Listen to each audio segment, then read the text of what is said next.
maybe, just maybe, this show will prove that it might not have taken Loki 8 years to become a better person, which he is not. He's not a person, he's a god, and I don't know which category he comes into. What's up guys, welcome to the Entertainment Times. And yes, I did watch the first episode of Loki and it is crazy and I'm losing my mind, and it's so weird that before I watched the episode, I was very excited to watch the episode, and after I watched the episode I'm still excited to talk about it, and it's amazing. And there are moments like, oh my god, what the hell, except the hell is replaced by the F word, and then you go wow, and then you go what, and then you go hang on just a minute. I think this is the best pilot so far of all the MCU shows that have come so far, be it WandaVision, be it the Falcon and the Winter Soldier. This is the best one. It is a tribute to Avengers and Avengers Infinity Wars, because it was the first time that Avengers came together as a whole, as a team, and it was because of Loki. And so I think that this is a sort of tribute to the Avengers. I think this show is a great montage. There are so many minute moments that you see right off the bat in the first 10 minutes, and you're like, wow, that's so beautifully constructed.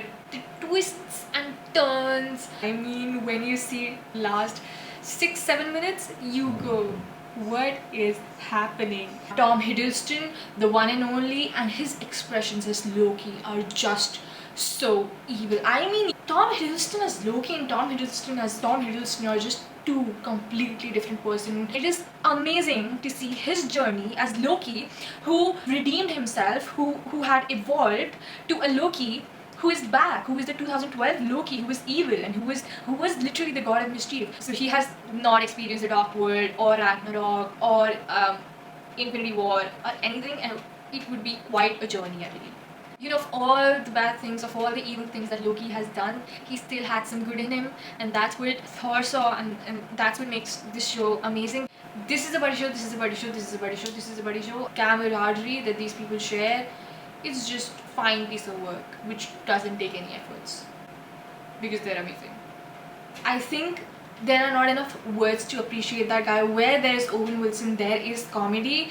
So Eugene Cordero, ladies and gentlemen, Office fans, Brooklyn Nine-Nine fans, and The Good Place fans, Eugene Cordero is as good as they come. Next up we have Google Bata Raw. Now, I watched the morning show on the Apple TV. I loved her performance. Sofia Di Martino was on the launch of Loki and the premiere of Loki in London.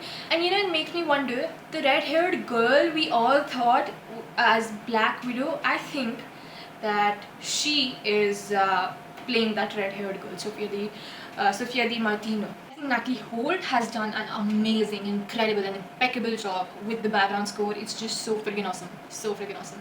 The first time, this might have been mentioned before, but I always thought Thor Odinson, so Loki Odinson, but for the first time it's Loki Lofison. Oh, the son of Odin is Odinson, and the son of Lofi is Lofison. Oops, spoiler alert. Will we have a face-off, a double face-off, like a face, same face-off? You know what, there was a DB Cooper mentioned in this show. DB Cooper is actually a person who hijacked a whole plane and told that air hostess, just like it happened in this show, he has a bomb, and then in return he got money for it, and he was DB Cooper. Wow. This show also mentions the Skrulls, guys. So there are the Skrulls who can look like anyone they want, and then there's Loki who can look like anyone he wants, and I think there is going to be something. I'm a cry, please don't watch this, Loki, I'm gonna cry, please don't, this is too much for everybody, please don't watch it, don't watch it.